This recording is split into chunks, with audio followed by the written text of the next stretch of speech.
We're talking Black Phone 2. When I first heard this was coming out, I had some anticipation. I'm like, I really like the first one. We'll see what they do the second one. A little bit of a change up here, but our guy Finn is back.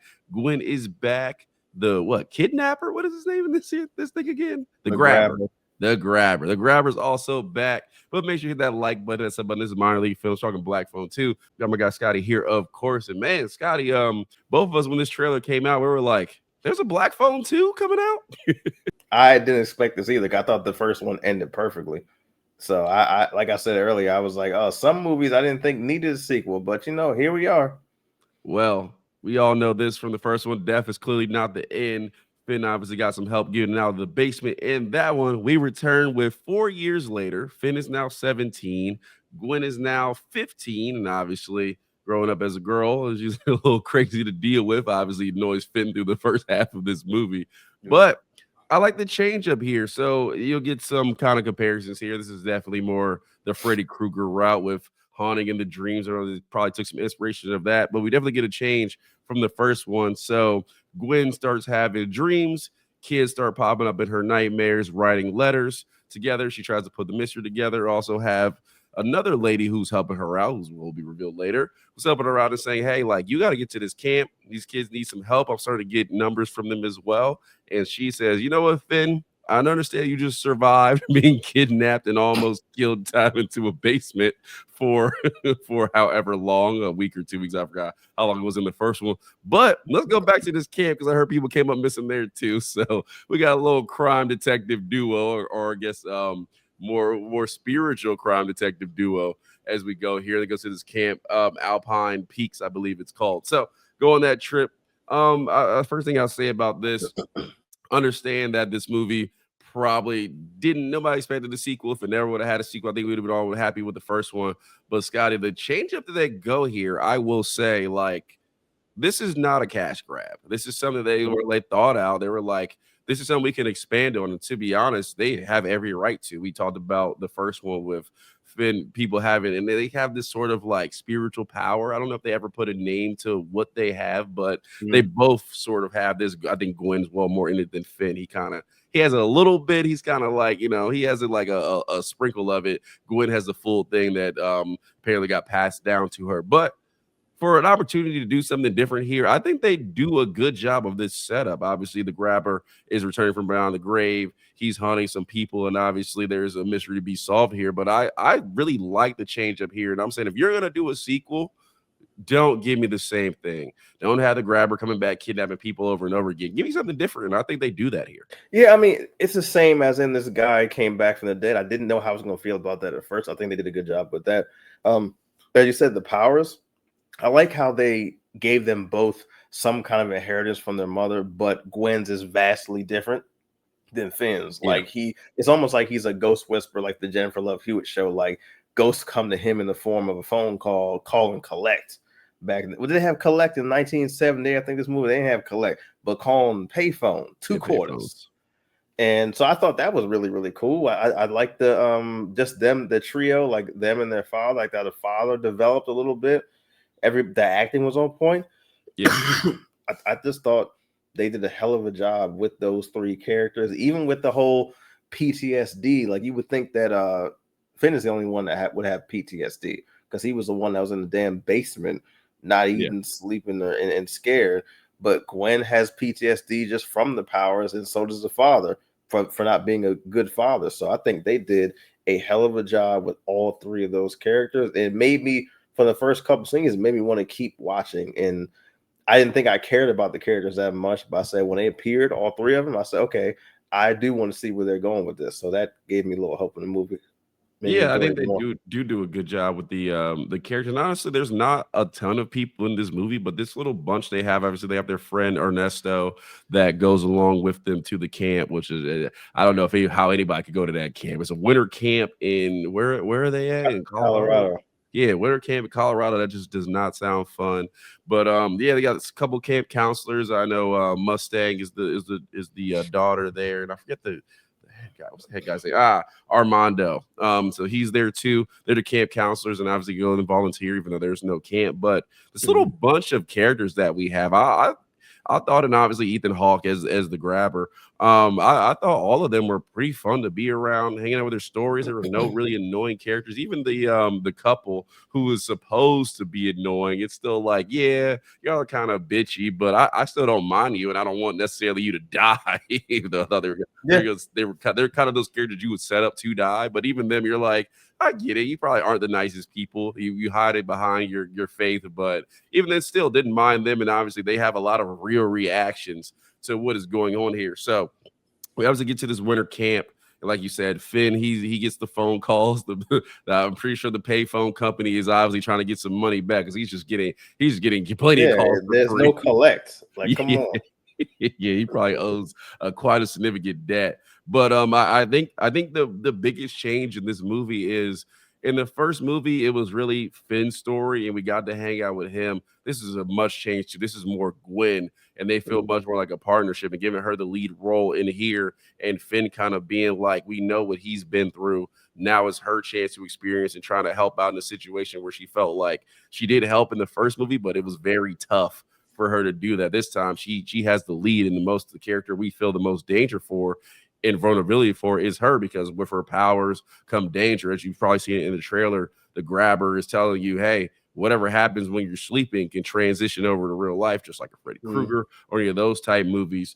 But it doesn't feel like a ripoff, and it feels like a fun kind of travel with her. And one thing I will say, and you talked about this, I think one of the coolest parts of this movie is just the way it looks, the way it's filmed. I love that dream filter that they have over the movie. It looks like a film grain, and it's like you can clearly tell when she's dreaming, clearly telling us when she's awake. You don't really have questions on that, and Mm. it's a very much where they could have did that and kind of play with it. You don't know, but I think giving the audience like that little extra, like, oh man, she's dreaming, and this is not going to be good. I thought that was a cool addition to the movie.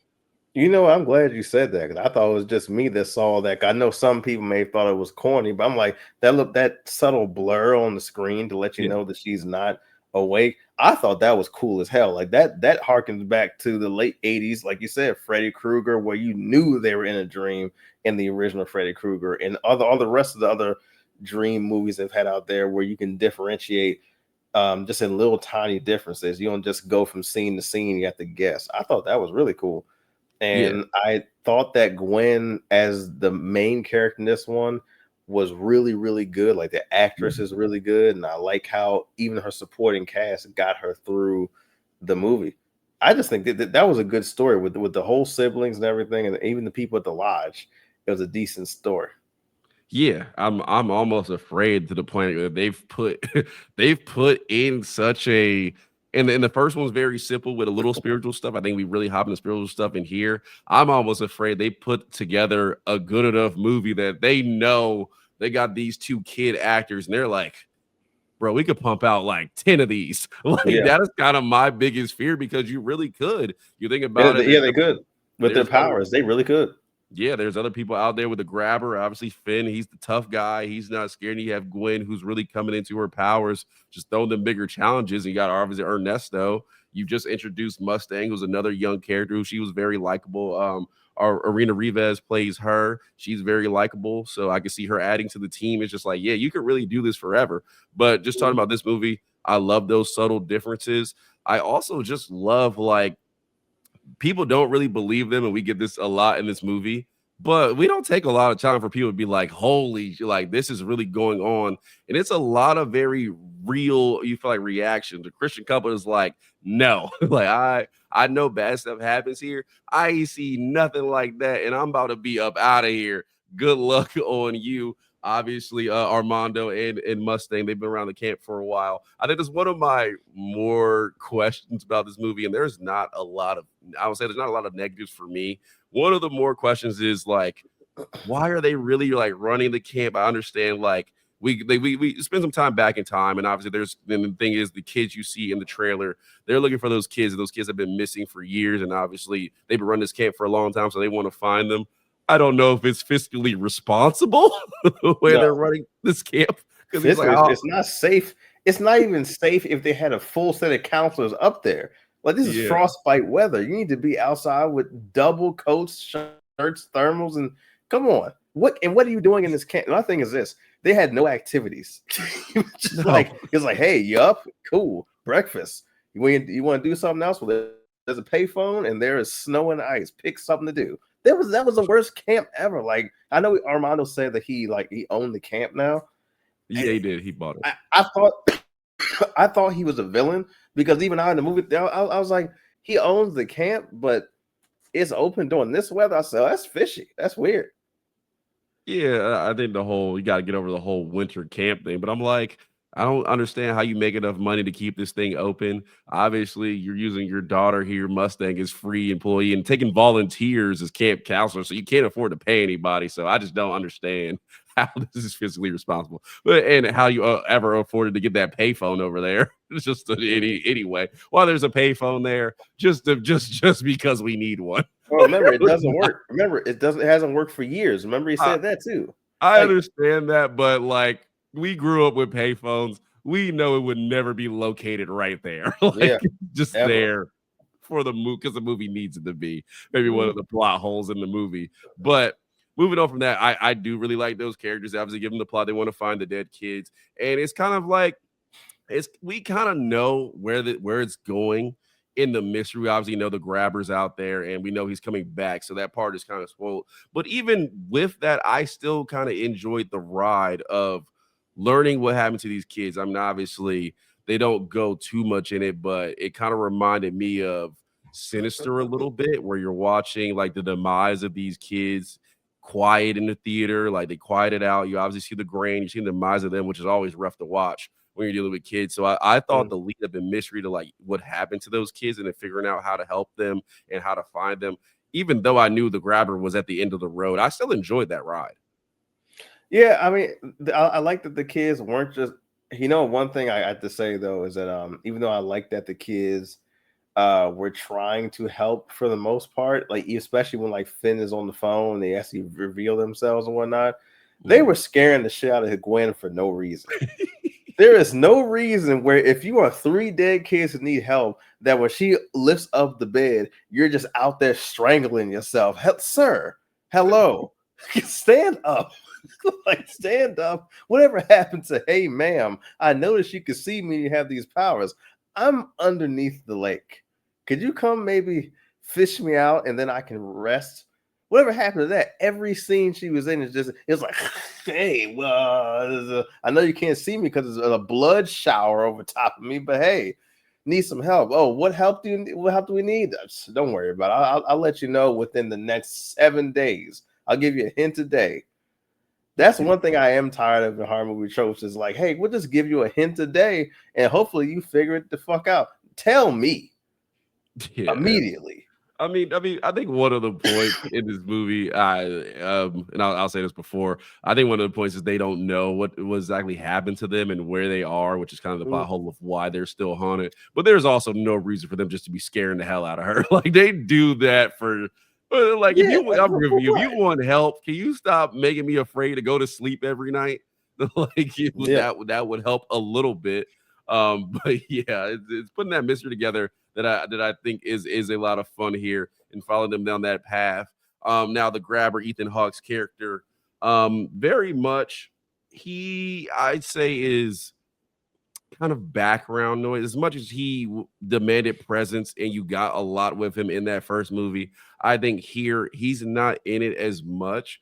But I think they do play into the fact that he is kind of been given this fate. Like this isn't necessarily what he would have wanted in the afterlife, and he's been like kind of dealt this hand of like, well, because I've been such a bad person. Now I'm stuck in this zone. I can't cross over. Obviously, I'm in hell, and this is my hell as they put it. This area I just got to freeze all the time. So I do like that, and basically leave him with the only thing I can do is go after y'all and get revenge on y'all for what you did to Mm. me. Now he ain't got no reason because he certainly got a lot of he got his fair share of people out the Yeah. way. So a lot of people sure want revenge on him, but that's kind of his plot. But he's not in it, I'd say, as much as you would probably think.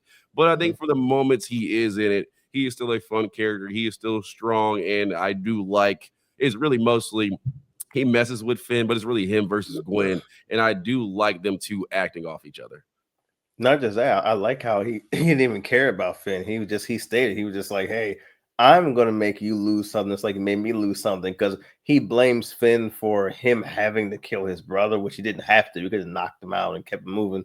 But the best part I liked about Ethan Hawke's character is I forgot it was Ethan Hawke a couple times in this movie, and I like that every other time he showed up, he changed his mask. I thought that was cool. Yeah. And I thought the voice with the different kinds of masks, it really kept me zoned into the movie along with the dialogue he had. I don't think Ethan Hawke had any wasted dialogue in this movie. There was nothing casual about what he had to say. It was always something meaningful about what he was going to do, what he could have done, and what he wanted to do.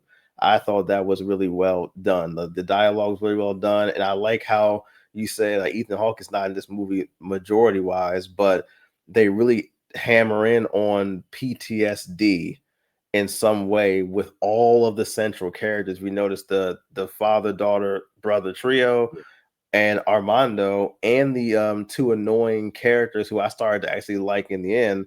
They all have PTSD, which influences how they act throughout this entire movie. And I thought they highlighted that part really well. Yeah, I thought that was some of the best parts, and this has a feel of a movie. Now I don't know this to be true or untrue. I haven't looked it up, but it had a feel of like in a normal world, Ethan Hawke wouldn't have been in this. Maybe he wouldn't have came back. He was just a character. He was obviously really, if you watch his movies, probably the only actor you'll really recognize right off the bat. Like, oh, that's Ethan Hawke. I know him. I don't know the rest of these characters. But it was like that movie was so successful, the first one, that like I'll just come back and you got me for like 5 days. And it's Mhm, like, but they made you. We've seen that where it's like he didn't want to be in this. You just paid him to show up, like make a cameo. It mhm, feels like what time Ethan Hawke did give them they made the most of because we never see his face. We just know him as an entity. It could have just been a voiceover half the time and you wouldn't know the difference. mhm, So, but I will say, like, whatever time he did give him, they made the most of it. And even building a world without Ethan Hawke's character, I feel like these other characters are just interesting enough to like you're riding with it, and we'll know that'll come. And I would be now talking about I would be shocked if we don't have more spinoffs of this with these characters. And now they say, okay, we don't we've done the Ethan Hawke thing, we can get new stars and have them come in and create new villains, and I wouldn't mind seeing it. But overall, I think it's a great ride as far as this movie. We can give our ratings and we can jump into some spoiler stuff after for anybody that has seen it because I don't want to ruin it for people that haven't if they still want to watch it. But I will say, like, I think this is a really fun movie, really fun sequel. It's nothing original. It's at some times silly, but something I'll give credit to. I think the comedy in here, there's a lot of good comedic moments that are really fun, especially some of the banter. Barbara, who's the Christian lady, and Gwen, they have quite a few. Man, Gwen will cuss you out, bro. She will. She mhm, ain't holding nothing back. She's not holding her tongue for anybody. Very much reminded me of the first It, where it's like these kids are nasty, but like that's what being a kid is. So very true to it. So mhm, they have some great movies. I think the comedy is good in here. I think the fact that they run down the PTSD, like you said, is another element of this movie that is fun.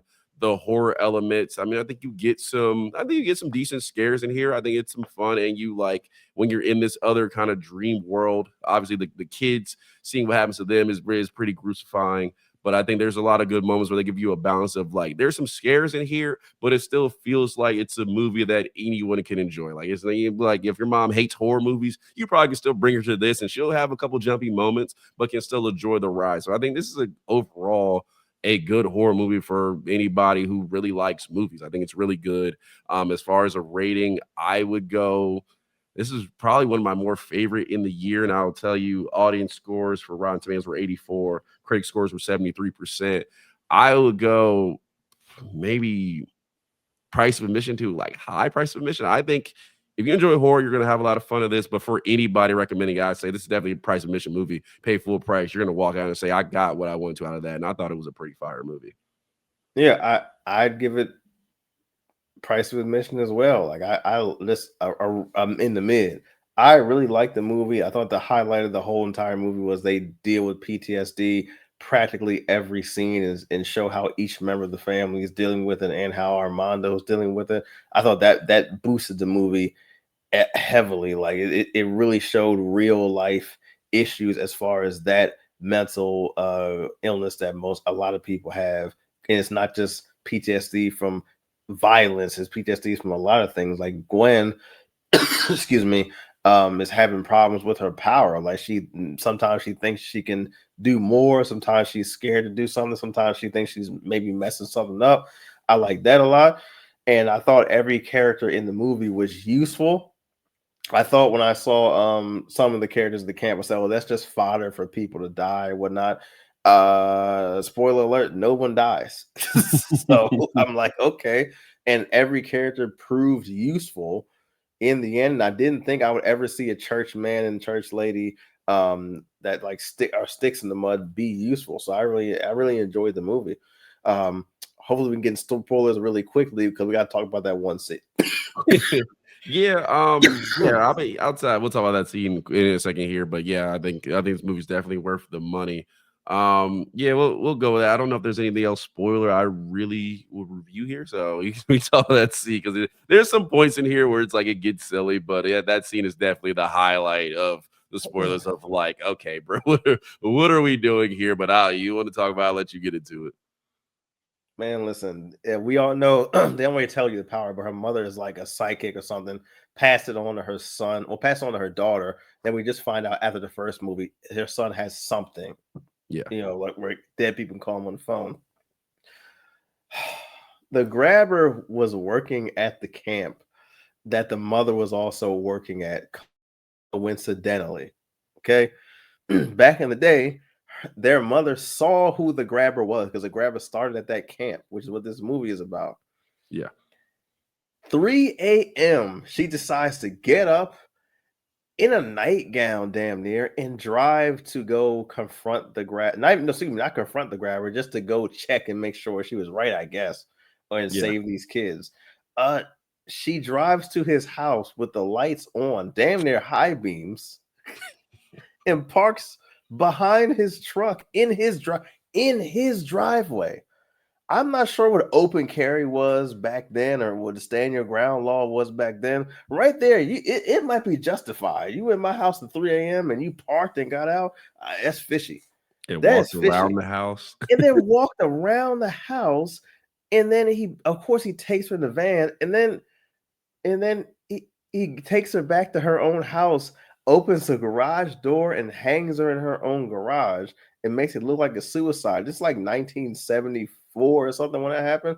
I was Yeah. like, I said, I'm not saying it can't happen, but all like one of those things possibly can happen. But all of those things, I'm like, man, that's some silly shit because your mother can see everything that happens in the future, which is why she knew who the killer was. She couldn't see that it's not a good fucking idea to park behind the killer's van in his driveway. Park half a block down.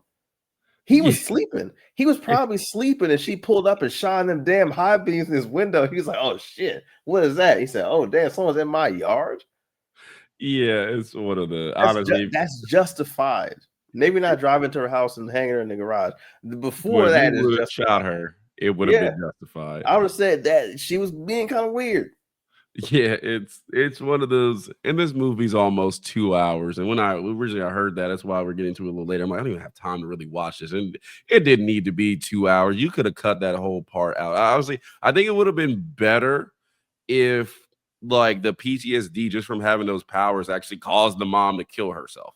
Like I Mhm. think that would have been a much better storyline than she ran into the grabber and died the way she do because it's so silly and to the point where he's still like, and maybe he didn't do it like this in real life, but in the dream sequence, they got him showing up with balloons in his hand, full costume at like 3 in the morning. It's like, so you just do this 24 hours a day, Yeah, apparently. never So changes. He never it changes. he never changes, so that part was silly, but yeah, overall, man, I don't have many complaints, like, yeah, we can nitpick, but there's not many complaints with this movie. I think they do a great job. I mean, I'm surprised. I mean, 74%, I think it's a better than a C movie, Yeah, honestly. It'd probably be in my top 10 this year for horror. It'd I think, definitely be in but my it top has to 5. be. If you Yeah, think about horror it, it definitely be in my has top to 5, be like, because I think the how good this movie is and the fun ride is even better than how the horror elements are. Like I think it's just a fun movie to watch, and it adds that horror stuff in there. So that's yeah, that's where I'll go with that. But yeah, I think that's unless I'm forgetting something. That's all I really got to really say about it. I think it's fun. I think they did a good job, and I'm looking forward to. And these young actors, Gwen is played. I didn't shout the actors out, but Gwen is played by Madeline McGraw. Yeah. Then Finney is played by Mason Thames. So those two, definitely looking for more from them. I did look at the director real quick. He did do Doctor Strange, so he's got some stuff under his belt. So he's done a good job. But I'm hoping, man, I'm hoping to get maybe not Black Phone, but some spinoff in this universe and see a couple more. But yeah, I really enjoyed it. And I did look up the budget. I should have said that before, but this movie's making money. So it Yeah. made 26.5 million in its opening. It had $30 million budget. So I'd say a sequel might be down the line.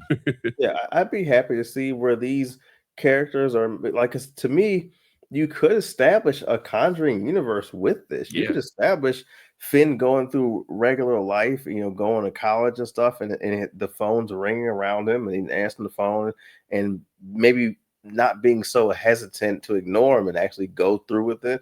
You could have him conversing with Gwen. I'm not gonna lie. I came in here thinking we didn't need this sequel, but I'm like, you know what? This was well done. If you can make this well done, like the last Conjuring movie, I'd be down with that. If you just had one more of these, maybe even two, I'd Yeah. be down with that. I mean, I think you just really this movie really opened up a world where Gwen and Ernesto can open up a business of helping people. I mean, you got Mustang out there, character they didn't do a lot in this movie, but they kind of set up like I feel like she may have had some scenes that were cut at the end, but it felt like she would play a little Yeah. more of a role, but a character that was definitely likable. And obviously they started some love interest between her, or they hinted at so much love interest between her and Finn. So getting these four to work together and just try shit. If you can get the amount you got out of Insidious, which gets as silly as you can get and still Mhm. found a way to be entertaining. And again, The Conjuring, which also gets silly at points, but you made four movies out of it. You can get another two probably movies out of this and just have them tackle some cases because we know how these movies go. I mean, the Conjuring people are like, yeah, we got money. Come over here. We'll throw it to you and let's keep this thing going. So I'm with you. I think this is very fun. I would love to see more. And yeah, man. So good job on them because I'm with you. This is a sequel that needed, no, didn't expect, no. Walking out, I'm like, thank God you came out in 2025 because horror Yeah. movies needed you when they It's needed you most. been You performed. rough. It's been rough. That's why I said it has to be in your top 10 because Yeah, there aren't 10 good horror movies that went to theaters this year. There's some good movies on Shudder there's some movies on Shudder that are really, really good that I think should have been in theaters. But a lot of the movies this year, majority of movies this year in theaters, as far as horror and thriller go, complete ass. yeah. I mean, I think this be my top 10 movies overall this year. I don't know where it would have ranked, but Probably overall, no, like, you're that no, it's a good that's experience. probably too, yeah, because yeah, I haven't seen too many movies that I thought were just like A1. Yeah, This horror is this is at definitely least top A2. 5, maybe pushing top 3. I'd have to think about this, Weapons and Final Destination is probably my top 1, so order them in a way because Final Destination was a super surprise as Yeah. well. But I watched this movie like this is one of those where I'm like, and not the F1 where I'm buzzing out of it, but I'm like, whoa, like I did not go in there expecting it to be that good. I heard it, had to see it for myself, and I'm like, okay, they weren't lying. But that's all I got for this. Scotty, you got anything else before we get out of here? No, I mean, you know what? This is not a nitpick because the one that we had before, just a bigger nitpick. I liked when what's the dude's name that plays the grabber? Ethan Hawke. Oh, I like Ethan when Ethan Hawke was just being Iceman on the skates, whooping people's asses. I thought that was cool. I thought it was going to be silly, but when he was beating ass and they even explained it and said, "Oh man, he was like a champion ice skater," I said, "Oh, we're gonna see him do some crazy shit," and he Yeah. did. Make sure that yeah, there's obviously some moments in here. I remember the one where he throws the snowman. I'm like, come on, man. Like he just it's those moments where they're fun and silly. And Mhm. it's just like you could kill Armando anytime you want. He'll never see you coming. Like if you can do that, you can definitely kill him. But He's an fine. athlete. He's Let's just an continue. athlete. Let's continue to play with these characters. But that's all I got, man. Minor league films. Make sure you hit that sub button again. We were chasing that 1,000 mark and working our way to it. Last videos have done well, so appreciate you for that. Hit that like button, hit that sub. You saw the movie. Comment down below. Comment down below. Let us know what horror movies you like this year and where would you rank Black Phone 2. If you haven't seen it, we said it earlier, but go see it because it's definitely worth the watch. All that good stuff. Got more stuff coming to you this week. Finish up Halloween strong. That's all I got for now, but we will catch you next time.